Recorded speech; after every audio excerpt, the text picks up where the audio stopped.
Hello everyone. आज का जो हमारा नेक्स्ट टॉपिक है वो है ईएमएफ इलेक्ट्रोमोटिव फोर्स। सबसे पहले हमें पता होना चाहिए कि ईएमएफ जो इलेक्ट्रोमोटिव फोर्स है ये होता क्या है। ईएमएफ की फुल फॉर्म क्या है? Electromotive force. तो इलेक्ट्रोमोटिव फोर्स क्या होता है? जैसे हमारे पास में कोई सर्किट है, पहले हम डायग्राम कर लेते हैं, उससे अच्छे से क्लियर हो जाएगा।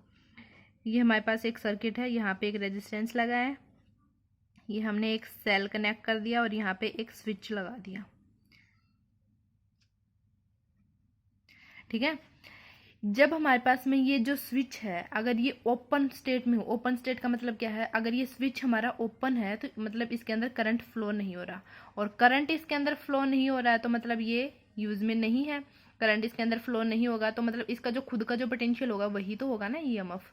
देखो क्या है डेफिनेशन के अंदर, देखो the potential difference between two pole of the cell in an open circuit. मतलब दो पोल के बीच का पोटेंशियल जब सर्किट हमारी किस में हो? ओपन में हो। ओपन में होने का मतलब क्या होता है? When no current is drawn from this cell, मतलब इस करंट से कोई सेल नहीं जा रहा है यहाँ पे, क्योंकि यहाँ पे क्या है, ये ओपन में है। अगर स्विच हमारा अगर ऐसे होता है ना तो इसका मतलब होता है क्लोज। क्लोज का मतलब इसके अंदर करंट फ्लो कर रहा है, और इस टाइप से हो तो ये क्या है? ओपन। इसको हम और आसानी से कैसे याद कर सकते हैं? Potential across the terminal of the cell when it is not in used. मतलब तब पोटेंशियल लेना है जब हमारे पास में जो सेल लगा रखा है उसका कोई यूज ही नहीं हो रहा है। इसका एग्जांपल अगर करना चाहें तो हम क्या बोल सकते हैं कि हम दुकान से अगर कोई सेल लेके आते हैं, या दुकानदार जब वो सेल पीछे से लेके आता है तो वो क्या होता है? बंद होता है ना। बंद होता है मतलब वो यूज ही नहीं हो रहा। यूज ही नहीं हो रहा तो उसका पोटेंशियल, जो खुद का सेल का जो पोटेंशियल है वो वैसे का वैसा बचा हुआ है ना, तो मतलब उस टाइम पे वो क्या रहेगा? ईएमएफ रहेगा। ठीक है, आगे समझ में कि पोटेंशियल तब लेना है हमने जब सेल यूज में ना हो, या फिर हमारे जो सर्किट है वो किस में हो? ओपन में हो। इसको क्या बोलेंगे? हम ईएमएफ बोलेंगे। और अगर हम ईएमएफ की यूनिट करना चाहें तो ईएमएफ की यूनिट क्या हो जाएगी? इसकी एसआई यूनिट क्या हो जाएगी? वोल्ट। यहाँ पे लिख सकते हैं SI unit of EMF is volt. Potential की यूनिट क्या होती है? वोल्ट ही होती है ना। तो ये भी क्या है? एक पोटेंशियल है, लेकिन कब लेना है ये पोटेंशियल हमें? जब हमारा जो सेल है वो यूज ही नहीं हो रहा या सर्किट हमारी ओपन में हो तब। इसके बाद में आता है टीपीडी। टीपीडी का मतलब क्या होता है? Terminal potential difference. Terminal potential difference क्या होता है? देखो जस्ट इसका अपोजिट है। ये हमारी सर्किट किस में थी? ओपन में थी। अगर यही सर्किट हम क्लोज में कर दें तो वो क्या बन जाएगी हमारे पास में? Terminal potential difference. देखो इसका डायग्राम बनाते हैं हम। डायग्राम कैसे बनेगा? यहाँ पे हमने एक रेजिस्टेंस कनेक्ट कर दिया, ये एक सेल लगा दिया यहाँ पे, और यहाँ पे एक स्विच लगा दिया। इसमें क्या था? हमारा ओपन सर्किट थी ना ये। और अगर मैं इसमें लिख दूं कि ये क्लोज में हमारा, अगर ये क्लोज में रहेगा तो ये क्या बन गया? टीपीडी बन गया ना। क्लोज में, क्लोज में है तो मतलब इसके अंदर करंट फ्लो करेगा, और करंट जब इसके अंदर फ्लो करेगा तो ये जो बैटरी है, करंट इसके अंदर जब फ्लो करेगा तो करंट इस टाइप से फ्लो करेगा ना, पॉजिटिव टू नेगेटिव। ये करंट हो गया। अब जो ये सेल लगा रखा है हमने, सॉरी सेल है ये, बैटरी नहीं है, जो ये सेल लगा रखा है इसका खुद का भी कुछ ना कुछ इंटरनल रेजिस्टेंस होगा, उसको हम स्मॉल आर से डिनोट करते हैं, वो थोड़ी देर में पढ़ेंगे हम। अब इसका खुद का रेजिस्टेंस भी ऑफर करेगा ये, तो ये दोनों क्या हो जाएंगे? ये रेजिस्टेंस क्या हो जाएंगे? ये इसका कैपिटल आर है और इसका क्या है? स्मॉल आर है, तो दोनों रेजिस्टेंसेस क्या हो जाएंगे? ऐड हो जाएंगे ना। मतलब हमारे पास में क्या है?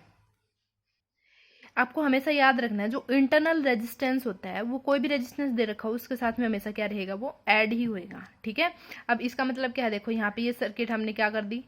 क्लोज कर दी। क्लोज करने का मतलब इसके अंदर करंट फ्लो कर रहा है, और करंट फ्लो करेगा तो इसका जो सेल है, इसका करंट, इसका जो पोटेंशियल रहेगा वो भी यूज हो रहा है ना, तो मतलब वो क्या हो रहा है? रिड्यूस होगा ना। अगर इसका पोटेंशियल यूज होगा तो वो रिड्यूस होगा। इसके अंदर तो पोटेंशियल इसका यूज ही नहीं हो रहा था, ये तो यूज में ही नहीं था, और ये क्या है? यूज में यूज हो रहा है इसका, तो मतलब ईएमएफ का जो पोटेंशियल वो हमेशा ऑलवेज क्या रहेगा? ग्रेटर रहेगा। किससे? टीपीडी से। अगर ये चार्जिंग के स्टेट में होता, चार्ज कर रहे हैं हम इसको, ठीक है, अगर मान लिया हमने पहले जो सेल आते थे वो चार्जिंग वाले सेल आते थे, तो हम क्या करते थे? उन सेल को चार्ज करते थे। चार्ज जैसे मान लिया हमने सर्किट के अंदर लगा दिया और साथ में इसको चार्ज में भी लगा दिया, तो अब उसका जो जो पोटेंशियल है वो कम होगा या ज्यादा होगा? देखो चार्ज में भी लगा दिया हमने, चार्ज में हमें करंट हमें कहाँ से मिल रहा है? पीछे से मिल रहा है ना, तो उसका खुद का तो यूज नहीं हो रहा, करंट हमें कहाँ से मिल रहा है? पीछे से मिल रहा है, तो मतलब बढ़ रहा है पोटेंशियल। तो मतलब ओनली चार्जिंग की कंडीशन में टर्मिनल पोटेंशियल डिफरेंस क्या रहेगा? ज्यादा रहेगा एज कम्पेयर टू ईएमएफ। और सिंपल अगर ऐसे इस कंडीशन में देखें तो ईएमएफ का जो पोटेंशियल है वो क्या हो जाएगा, ज़्यादा हो जाएगा, क्योंकि ये यूज़ नहीं हो रहा और ये क्या हो रहा है, यूज़ हो रहा है। ठीक है, अब इसकी डेफिनेशन पढ़ते हैं हम।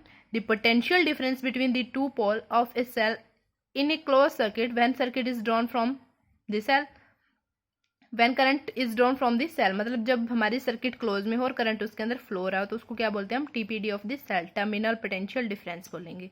और इजीली कैसे कर सकते हैं, potential across the terminal of the cell when it is in use, जब पोटेंशियल हमारा जो सेल, जब हमारा सेल यूज में होगा तो वो क्या आ जाएगा, टर्मिनल पोटेंशियल डिफरेंस। इसके बाद में आता है सेल। सेल क्या होता है, it is a device which convert chemical energy into electrical energy. Chemical energy को किस में कन्वर्ट करता है, वो इलेक्ट्रिकल एनर्जी के अंदर कन्वर्ट करेगा। और जो सिंबल होता है सेल का वो क्या हो जाएगा, पॉजिटिव नेगेटिव। ठीक है, ये क्या है, सेल का सिंबल है। अगर हम नंबर ऑफ सेल्स अगर ऐड कर दें या फिर कॉम्बिनेशन ऑफ सेल्स बोल दें हम, उसको क्या बोलेंगे हम, बैटरी बोलेंगे। ठीक है, जैसे हमने ये नंबर ऑफ सेल्स ऐड कर दी यहाँ पे,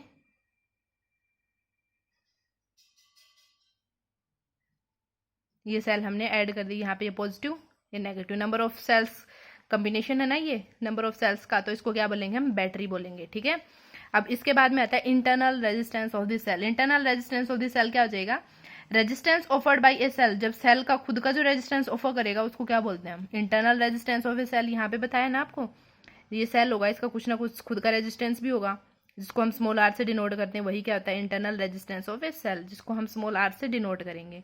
और यहाँ पे बताया था ना मैंने आपको, यहाँ पे अगर टोटल रेजिस्टेंस देखे तो क्या हो जाएगा, आर प्लस में आर हो जाएगा। तो यानी जो it is always added external resistance, मतलब जो इंटरनल रेजिस्टेंस है वो क्या हो जाएगा, ऑलवेज ऐड होएगा किसके साथ में, जो एक्सटर्नल रेजिस्टेंस हमें गिवन है उसके साथ में ऑलवेज क्या रहेगा, ऐड में आ जाएगा।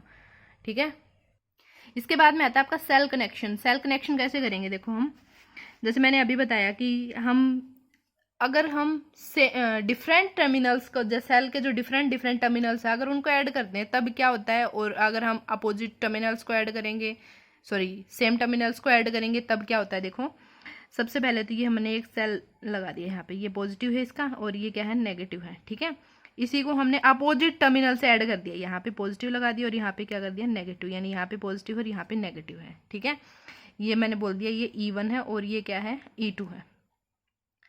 फिर मैं लिखती हूँ यहाँ पे ये पॉजिटिव नेगेटिव, अगर हम यहाँ पे नेगेटिव लगा दें और इधर भी नेगेटिव और इधर भी नेगेटिव और इधर पॉजिटिव है और इधर पॉजिटिव, इस केस में क्या रहेगा, ये E1 है और ये E2 है।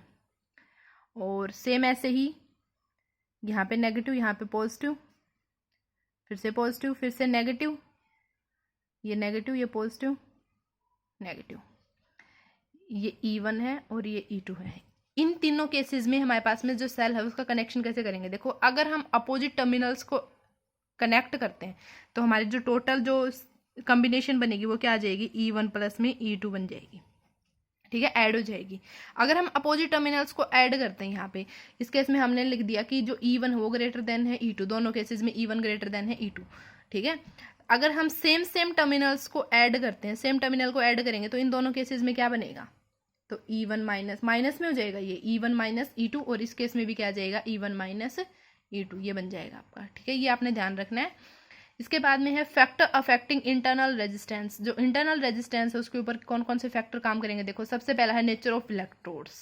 जो नेचर है, किस टाइप का मटेरियल यूज कर रहे हैं हम इलेक्ट्रोड्स के अंदर, उसके ऊपर डिपेंड करेगा। सेकंड पॉइंट है नेचर ऑफ इलेक्ट्रोलाइट, किस टाइप का मटेरियल यूज कर रहे हैं हम इलेक्ट्रोलाइट के अंदर, उसके ऊपर भी क्या करेगा, ये डिपेंड करेगा। गैप बिटवीन द इलेक्ट्रोड्स के गैप कम है ज़्यादा, उसके ऊपर भी डिपेंड करेगा। Area of the electrodes, area का मतलब क्या है, हम इलेक्ट्रोड्स मोटे यूज़ कर रहे हैं पतले यूज़ कर रहे हैं, उसके ऊपर भी डिपेंड करेगा। ये है, ये सारी चीज़ें क्या करेंगी, इंटरनल रेजिस्टेंस को अफेक्ट करेंगी। आई होप आपको ये टॉपिक अच्छे से क्लियर हो गया होगा। Thank you.